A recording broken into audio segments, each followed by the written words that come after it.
حضرت سیدنا صدیق اکبر رضی اللہ تعالیٰ عنہ میرے آقا کریم کی محفل میں حاضر ہیں اور صحابہ بھی ہیں۔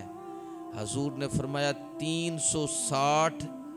خصوصیات ہیں خلق کی،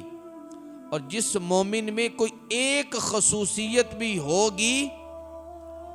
وہ قیامت کے دن وہ پکا جنتی ہے، وہ جنت میں جائے گا۔ تو سیدنا صدیق اکبر رضی اللہ تعالیٰ عنہ عرض کرنے لگے، یا رسول اللہ میرے اندر بھی کوئی خصوصیت ہے کہ نہیں؟ تو سرکار دو عالم صلی اللہ علیہ وسلم نے ابو بکر صدیق کو اپنے سینے سے لگا کے حضور نے فرمایا، اے ابو بکر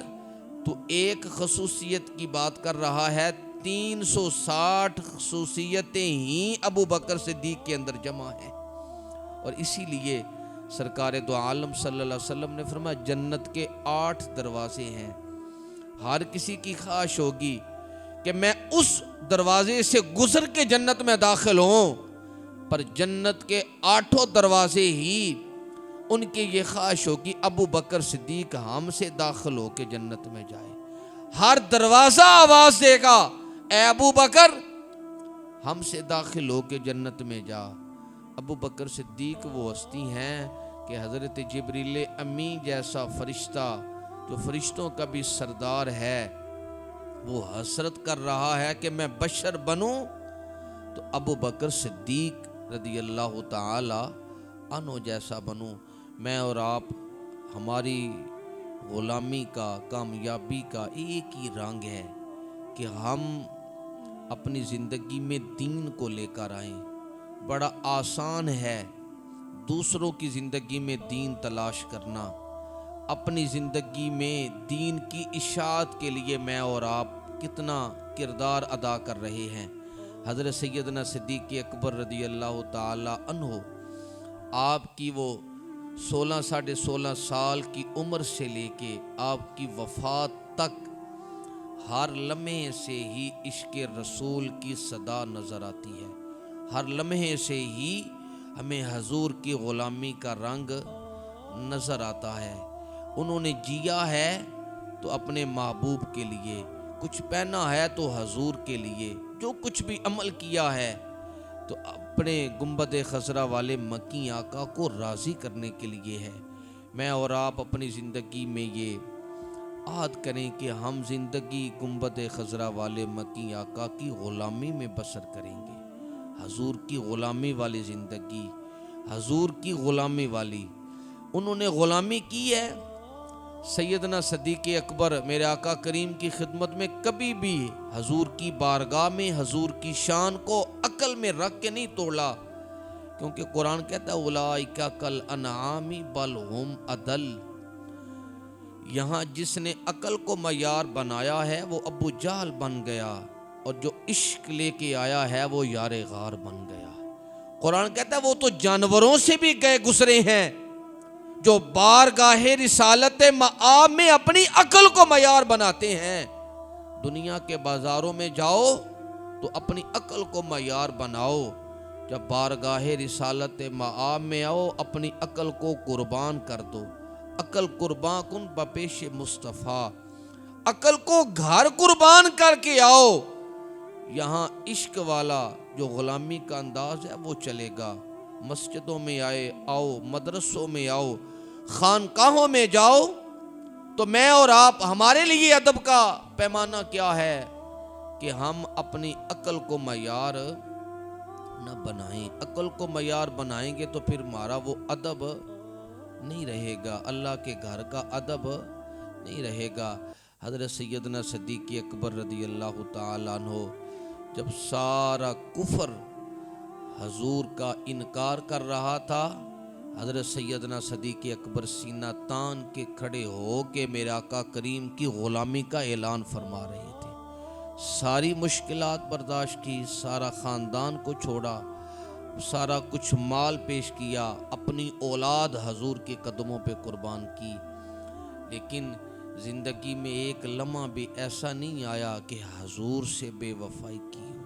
حضور سے بعض بندے کہتے ہیں ہم محبت کریں گے پر آپ کے مشن پر، آپ کے کہی ہوئی بات پر ہم عمل نہیں کریں گے۔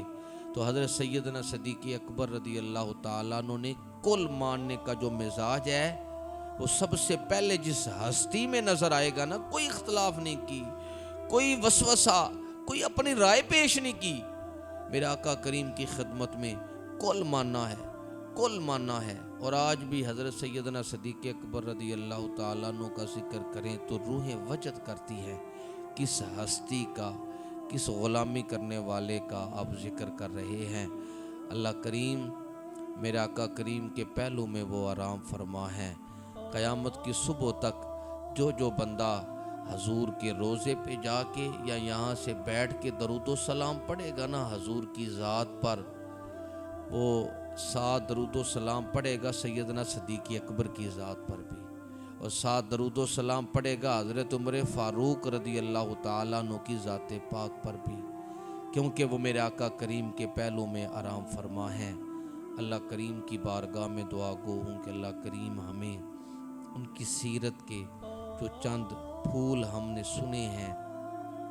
اس سے، اس کے نقش قدم پر چل کر زندگی گزارنے کی اللہ ہمیں توفیق عطا فرمائے۔ اور اگر معیار بنانا ہے، اپنی اولادوں کو دین سکھانا ہے تو خلفائے راشدین کی زندگیاں اپنی اولادوں کو پڑھائیں، بیٹیوں کو سیدہ خاتون جنت کی پڑھائیں، سیدہ ام عائشۃ الصدیقہ کی پڑھائیں، حضرت سیدہ خدیجۃ الکبریٰ کی پڑھائیں، لیکن اپنے بیٹوں کو، اپنی نوجوان نسل کو، میں کہتا ہوں یقین کی دنیا کے وہ امام تھے، یقین کی، اور اللہ کی ذات پہ توکل اس حد تک تھا کہ کبھی ایک ذرہ بھی، ایک تنکا بھی آپ کے ایمان کو کمزور نہیں کر سکا۔ اللہ کی ذات پر جو بھروسہ تھا،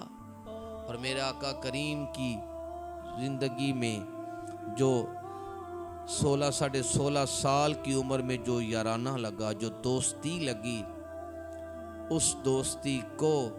قیامت کی صبح تک حضور نبھا رہے ہیں۔ ظاہری طور پر دنیا سے جانے کے بعد بھی حضرت سیدنا صدیق اکبر میرے آقا کریم کے ساتھ ہی لیٹے ہیں۔ اور اپنی گفتگو کا خلاصہ عرض کر رہا ہوں، قیامت کے دن جب سارے نبی اپنے اپنے امتی لے کر آئیں گے نا، کوئی نبی اپنے کسی امتی پر فخر کرے گا، کوئی نبی کسی اپنے امتی کا ذکر کرے گا، تو حدیث پاک میں آتا ہے اللہ کے رسول نہ کل قیامت والے دن حضرت سیدنا صدیق اکبر کا بازو تھام کا حضور فرمائیں گے کوئی ابو بکر جیسا ہے تو لاؤ رب کی بارگاہ میں۔ ابو بکر جیسا کوئی امتی اور مرید نظر نہیں آئے گا۔ جس قدر وفا شعار تھے اور آپ کی جو لامحدود وفاداری ہے، غیر مشروط جو محبت ہے، ہم تو نماز پڑھتے ہیں،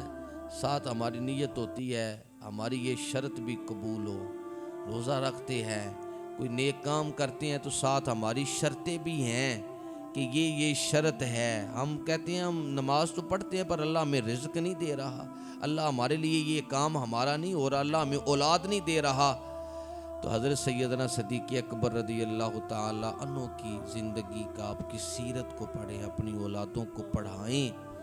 پھر ہمیں پتہ چلتا ہے کہ حضور اکرم صلی اللہ علیہ وسلم کی غلامی کا جو رنگ ہے، جو انداز ہے، وہ نکھرا ہے، وہ نرالا ہے، وہ الگ ہی ہے۔ ماننے والوں کی دنیا ہی علیحدہ ہے، ان کے ذہن میں کوئی دلیل نہیں ہوتی، کوئی وسوسہ وہ ان کے ذہنوں میں نہیں آتا، وہ صرف ماننے کا، جب بندے کا ماننے کا مزاج پیدا ہو جائے نا، گدائی میں بڑا فرق ہے۔ گدائی میں ہماری امامت ایک طرف، ہماری خطابتیں ایک طرف، ہمارا قرآن پڑھنا ایک طرف، ہم سب کچھ کرتے ہیں، لیکن نبی پاک صلی اللہ علیہ وسلم کی جو غلامی کا رنگ ہے نا، وہ جو سند ہے حضور کا غلام ہونے کی، ہمیں ناز ہے، بھروسہ ہے تو صرف اسی پر ہے۔